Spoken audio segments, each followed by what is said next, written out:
and welcome to this episode of Futures, the podcast series brought to you by CIPS, the Chartered Institute of Procurement and Supply.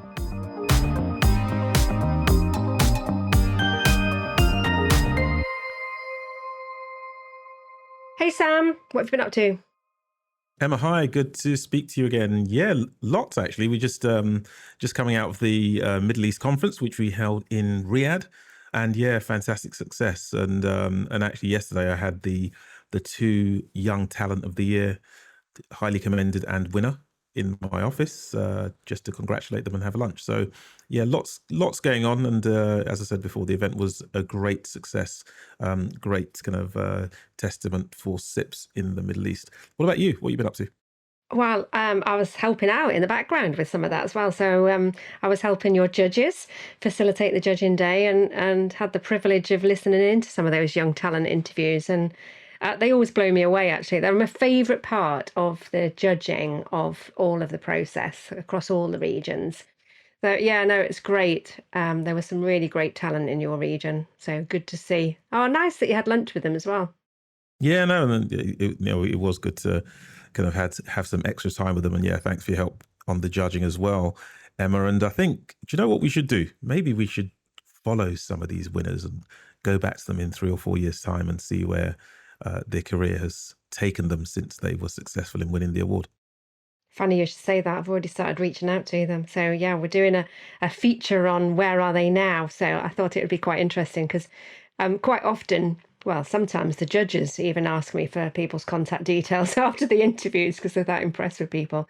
But quite often, if you go onto their LinkedIn and see where they are, even 6 months later, a lot of them have changed jobs. So yes, look out for that. It's something that we will be running soon. So talking of new talent and bringing more diversity into our profession, naturally brings us on to our next guest. And we're delighted to welcome Steve Day, Chief Procurement Officer at Kantar. Hi, Steve. Hello. Thank you for inviting me. No problem. Good to have you. Do you want to start just by telling us a little bit about yourself, Steve, your current role, how you got into the world of procurement? What was your starting point? Gosh, I mean, how long have we got? Probably not too long, but you often speak to people who are in the procurement profession, and one of the things that sometimes I roll my eyes at is the guys that say they fell into it. I wanted to get into this from the beginning of my career, really. I'm a Midlands-born person from a city called Coventry. For those people who don't know it, a heritage of manufacturing, really. And I was 15, and Rolls-Royce Aerospace were doing week intern experiences, and I went and worked in a factory for a week and sat in the office of the materials manager at the time, and it just really kind of resonated with me that procurement supply chain would be something that I'd want to get into. So I very fortuitously did a degree at Coventry, and then started my career at Rolls-Royce, and then it just progressed over the years, really, doing a combination of procurement and supply chain roles around the world. So big fan of the profession, really love doing what I do. And what I do today is I work for a company called Kantar, which is a market research data analytics company, really being used by some of the biggest brands in the world to give views on sentiment about brands and how people like you and I engage with those brands. Been owned by Bain Capital, private equity company, since 2019. So we've been through a pretty big transformation, and part of that transformation was procurement. So yeah, that's who I am, and that's what I do. Fantastic, Steve. First of all, hi. Hello. An incredible journey, sounds like, and a varied career, different sectors by the sounds of it, and from a regional perspective or a global perspective, sounds like you've done a fair bit of traveling as well. So just tell me, because how would you kind of characterize how procurement has changed since you first started your career to now? Yeah. Gosh, well, that's a great question. I mean, I think in so many ways, and not in many ways at all, really. So if you think about the pure mechanics of the process of buying stuff, which is where a lot of people historically have thought of procurement, then obviously that's evolved enormously. And, there's lots of technology, lots of capability that help automates and streamlines and makes that whole kind of user experience much better than perhaps it was historically. So I think that's definitely transformed. I think the skills of business engagement, you're having the C-suite conversations, getting them to buy into how procurement can manage enterprise risk, manage economic value, manage innovation, super important topics, very much at the forefront these days. And then, of course, more latterly, if you think about the whole ESG agenda and the decarbonisation of our supply chains, I mean, that's definitely procurement hinterland, I think, where we can almost definitely as professionals really engage with that in a meaningful way and help drive change in our business. So I think the expectations and the demands of procurement are getting more, if I can say that, rather than less. And I think there's kind of no better time really to be in the profession. No, I think you're right that the breadth of the role and just more strategic and a bit more, well, some aspects of it far more interesting. We've got rid of a lot of kind of the grunt work through automation, which is great. I remember filling out paper-based purchase order forms when I first started, for goodness sake. So for young people entering the profession, it's a really great time, because I think I've done quite a lot of careers fairs over the years, and I always say to people, if you want a job where you hit the ground running, where you're interacting with so many different parts of the organisation, so many different touch points, then procurement's the role for you. So one of the big challenges that I guess we're facing across the profession is this whole talent shortage that seems to be across all sectors and across all professions, but particularly impacting procurement. So we need to start recruiting this next generation and become much more accessible. And I know this is something that you've been working on, Steve, and an initiative that you told me about a couple of years ago. So I know it's been running for a few years now. Do you want to tell us a little bit about that? Yeah, I mean, there's so much I could say about this. I mean, today, Kantar geographically is based in central London, and you might think that is an area that has an enormous opportunity of talent, and indeed it does. What it also has, by the way, is an enormous population of young people where the thought of having a career in an office is such an alien concept to them that it kind of turns them off. And it turns them off from an aspiration perspective, turns them off from what they could achieve for themselves.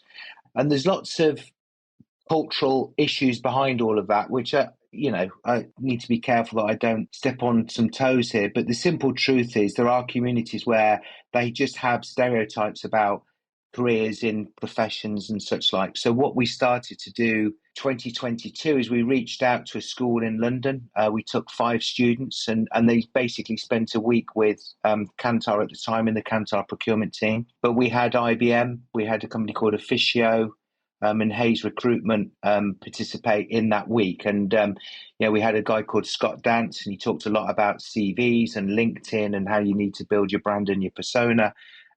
The Officio guys spent some time with the students talking about procurement and what a career in procurement would look like and such like. And then we had IBM come and talk about technology and how technology is helping transform the way businesses work. And then they also spent time in the office. They kind of understood a little bit about what the social etiquette is, coming to the office, etc., etc. And all of the feedback was incredible. I mean, feedback like, and forgive me for saying this, but things like, well, we thought the office was full of middle class people. We never thought we'd meet people like us. We thought the office was full of white people. Some of these students from lots of ethnic communities around London didn't think that they would meet people from the same cultures as those. We had one Somalian student that spent some time with a Somalian colleague of mine in procurement, Ayan. And, it gave them the confidence that they would be working with people like them. And it also told us, by the way, that, my goodness me, the perceptions that they have. I mean, we've recently had a student who was talking to me about CVs and things, and they even think that CV companies have screening technology that looks at the surnames of students and puts them into various categories of won't bother interviewing, will bother interviewing, and things like that. And this is an issue that I feel very passionately about because I think, Emma, you said there's a kind of talent shortage. And I think you've heard me say before, I don't think there is a talent shortage. I think there's a shortage of imagination. And I don't for 1 minute, by the way, want to ascribe that term to you or SIPs. But I do think there's a plethora of talent, but that talent is not socially mobile. They don't have the social networks. They don't have the way in which they can reach out to people like me. And anyway, so short story. We did that in 22. Last year we did 25 students. This year we've done over 40 students. Next year we want to do over 60 students, with adding more companies into the mix, really. And all we're trying to do is just give really bright, enthusiastic students the opportunity to have an experience in an office place, and as I say, kind of break down perhaps some of the perceptions they have about whether a career in an office that they think is boring actually would be something that would be exciting and achievable. Steve, I think that's an incredible initiative, isn't it? I think reaching out to that next generation for a profession like procurement is essential. So this really sounds like it certainly doesn't lack imagination, this initiative.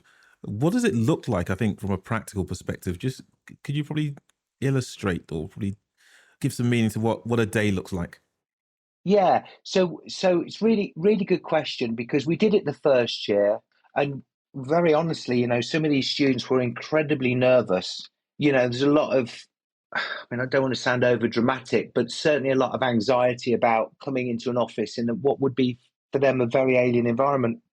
Yeah, so last year we partnered with a firm called Wise Up, and now what we do is that we do 3 sessions per student of coaching or mentoring, perhaps is a better word to use.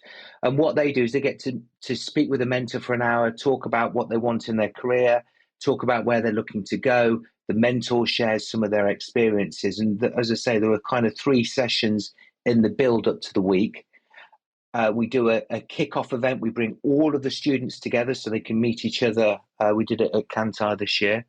Again, just to get them comfortable coming into the office, meeting some of the sponsoring companies they'll be going to work for, meeting some of the mentors for the first time.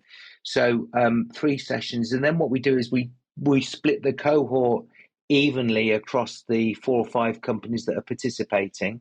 And then what we do is each company then curates a kind of week for those cohorts. So meet and greet on Monday, take them through the basics of coming into the building, setting some ground rules about the use of social devices when you're in meetings and things like that.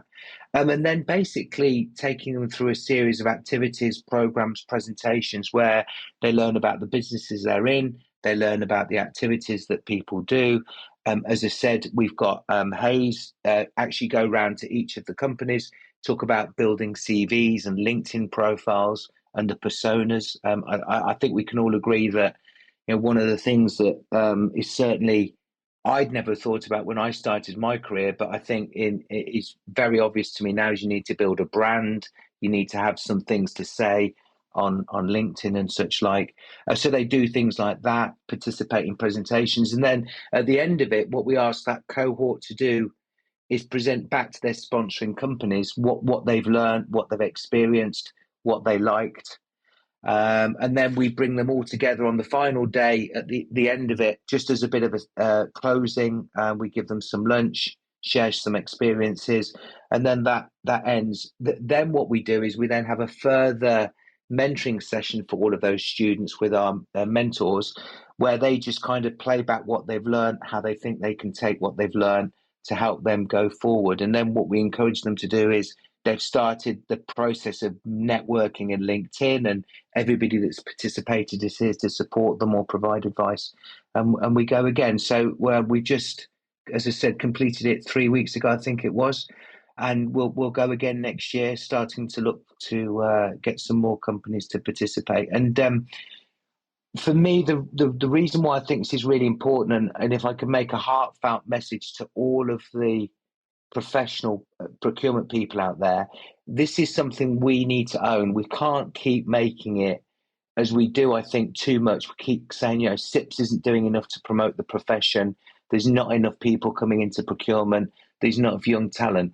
If people like me and some of my compatriots, if that's the right phrase to use, aren't kind of shifting, taking some of the burden and talking about our profession, trying to reach out to communities, trying to reach out to young talent, talk about procurement career opportunities, I think it's too easy to say, SIPS isn't doing enough. I think as professionals, and I think that certainly as a fellow, which very fortuitously I am, I think that has to now be part of the responsibility for the next, so you can pass it on to the next generation. Oh, it's great that someone can really shape and influence young people so much. Like you had that experience and then doing that experience now. And I think it's fair to say that, the young people that you have on your program, they don't necessarily have people around them or in their family who have experience of office work or have the connections, etc. So breaking that cycle. And I absolutely agree with you on I once was challenged on, this is many years ago, like we need to have more diversity on our events, speakers that aren't all the same faces and voices. And then I said, oh, it's incredibly hard to find these people. And the lady who challenged me said, well, you're not looking in the right places. And I think it's about breaking those traditional cycles of ways that we do things or places that we look, because I agree with you in terms of, is there a talent shortage, or are we just creating this one size fits all model and continually looking in all of the same places and therefore getting the same results? Yeah. So it's great to see how much it's grown, and it feels like this really goes beyond the profession, opening up opportunities really for the world of work. Even if these young people don't end up in procurement, I think you've opened their eyes to what's out there. What's the feedback you've had from students in terms of, do you think this is a career that they might pursue? These students are naturally inquisitive. What's the day look like?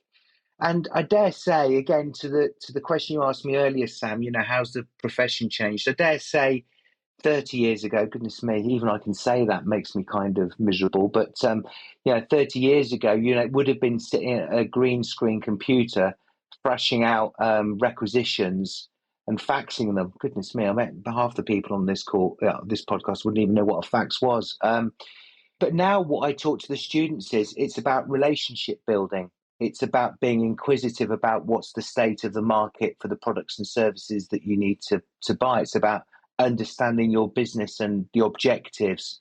It's about understanding the P&L of your business and how the products and services that you can buy can contribute to margin improvement or sales growth. And then, of course, more latterly, now with the whole ESG agenda, it's about, do you know your suppliers with the right level of intimacy in terms of, have they got the right cyber insurance? Have they got the right controls in place? Who owns them?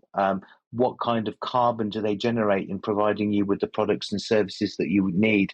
And how are they thinking about decarbonising their supply chain?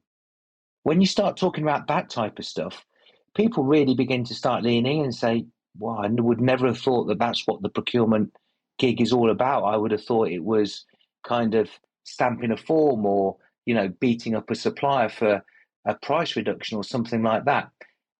In truth, there are parts of the role where that's right. There is some of that. But that, in the main, I think if you are a progressive procurement person trying to drive change and agenda, you're definitely trying to put that in the bottom left-hand box of automate, simplify. That's the business as usual, and you're trying to move yourself into some of these more interesting areas where you can, I think, meaningfully grow professionally and personally.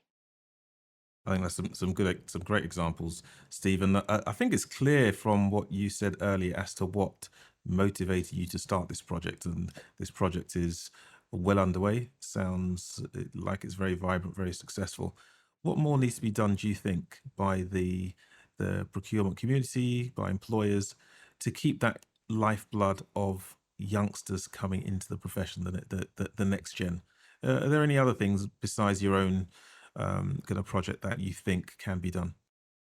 Some things that I think Emma and we've spoken about before is what's the channels to access talent these days. And, as a father of 4 children who have pretty much grown up through the age of apps and social media, one of the challenges is how do you capture the attention of people in a world where people live in multi-screens? I mean, it's very difficult. I mean, trying to get people to do homework, let alone think about their careers and lean into things like LinkedIn and stuff, is very difficult. But I do think there is something about recasting the way in which talent is engaged with in a way that is meaningful to them is, I think, very, very important. Look, if I can do this in London and we've just got 50 students, there's no reason why other fellows that are in other cities can't do it themselves. I mean, if you think of the 30 or 40 biggest cities in the UK were all to take 20 or 30 students, suddenly you've got, quite a big cohort of students that are getting access to the procurement profession that they don't happen today. And look, it doesn't cost anything. I mean, what did it cost us? Okay, well, we took care of the students' travel. We took care of their lunch and their drinks. Okay, a couple £100 here or there. Our time was our time. Most employers are more than happy to do that. We networked and we built capability. So the cost, there's no cost to this other than time. I don't think you could have put it better. It's a great observation there. And I think, obviously, with procurement, the way it sits now, like most other professions, there are different skills needed, I suppose, by this new generation that are coming through. You'll find people who may have wanted to be, I don't know, a London taxi driver many years ago. That requirement has started to change since you had GPS, I guess. So, and the same goes for procurement. A lot of the tasks are automated for right reasons through ERP systems, sourcing platforms, and the new crop of AI generated tools. So are you seeing a difference in skills and aptitude from some of these young people that you're meeting? Obviously, I'm seeing lots of debates at the moment where people are all speculating about, well, AI is going to come and, jobs are going to disappear and all those kind of things. I mean, first and foremost, go back in history. Again, reveals a little bit of my age, not this complete age, but go back to something called the invention of Cartwright's spinning jenny. Goodness me, this goes back to 250 years ago, and everybody said, oh my goodness me, all of these crofters that were creating wool, they're going to disappear and it's going to be miserable and there's going to have jobs. Well, it didn't. It just reinvented another industry and another means of wealth creation. Think about London 100 years ago. Everybody was riding in horses. And now it's all motor cars. And again, completely different industry, and we're seeing the electrification of that. AI will not eliminate opportunities.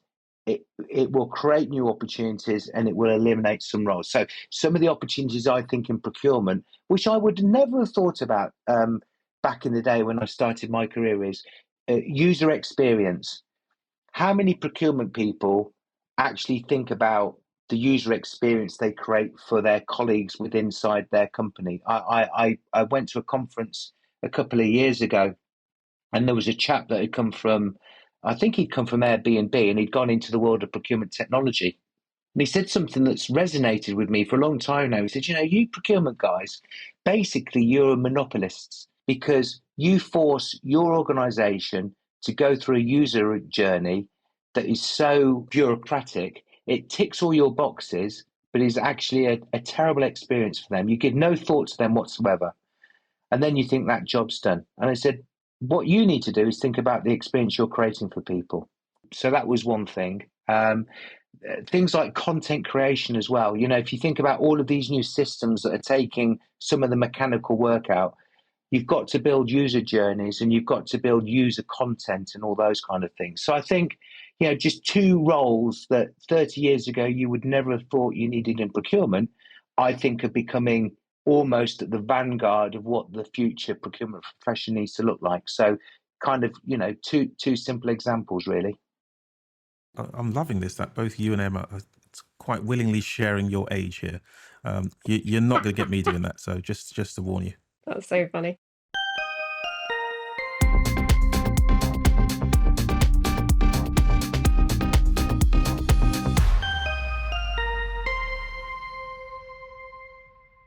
Right, it's now time for our ever popular I'm Not Buying It segment. This is where we give our guests a light grilling on something that we still need convincing on, and it's up to them to argue the case. This is quite a hard one, actually, Steve, because everything you've talked about is really quite impressive. So I'm going to take a slightly different tact on this one. So imagine I'm a school leaver or someone about to enter the world of work and I don't know what to do, but I'm not buying that procurement is all that interesting. What would you say to me to sell procurement to me?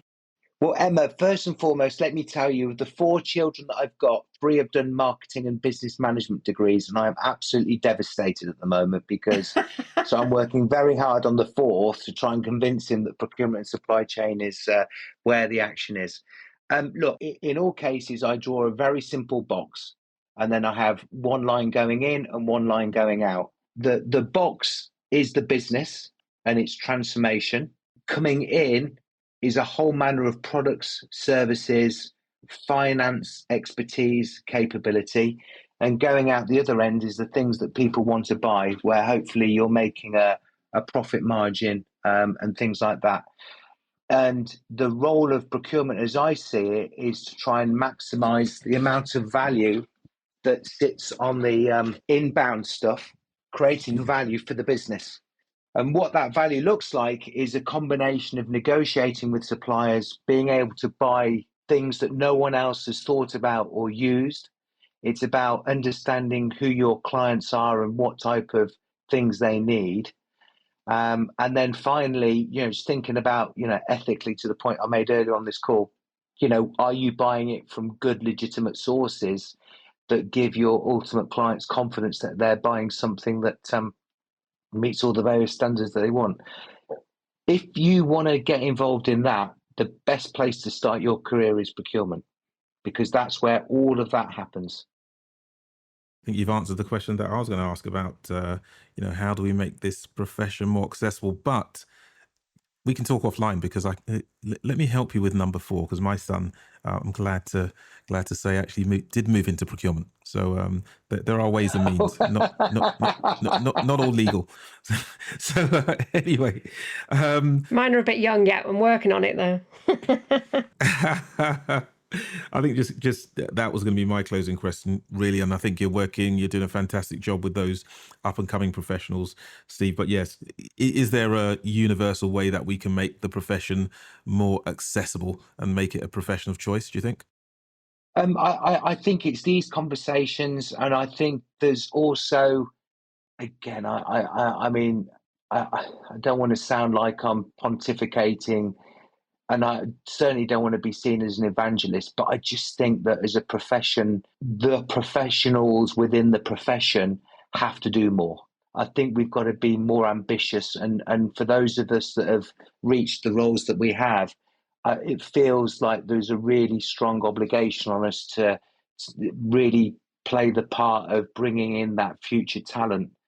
I'd like to think in a good few years' time, when these guys and girls are all in their jobs, they'll be thinking back and saying, there was this chap, Steve Day, and he took us out of school for a week. And hopefully that you've inspired them. I'm sure you have, Steve. I'm sure you've made, whether they choose procurement or not, I'm sure you've opened their eyes. And if they haven't chosen procurement, then hopefully they'll go away and talk to somebody else about procurement. And that'll have that ripple effect. So well done. I think you're doing a fantastic thing. Thanks very much. Steve, you've been inspirational, not just to us, but to some of those young people who you're inspiring and bringing into the profession. So well done. Thank you so much for joining us. Thank you for your time and sharing your thoughts with us, and staying around. And best of luck in converting number 4 into a procurement professional. Take care, Steve. Thank you. Cheers.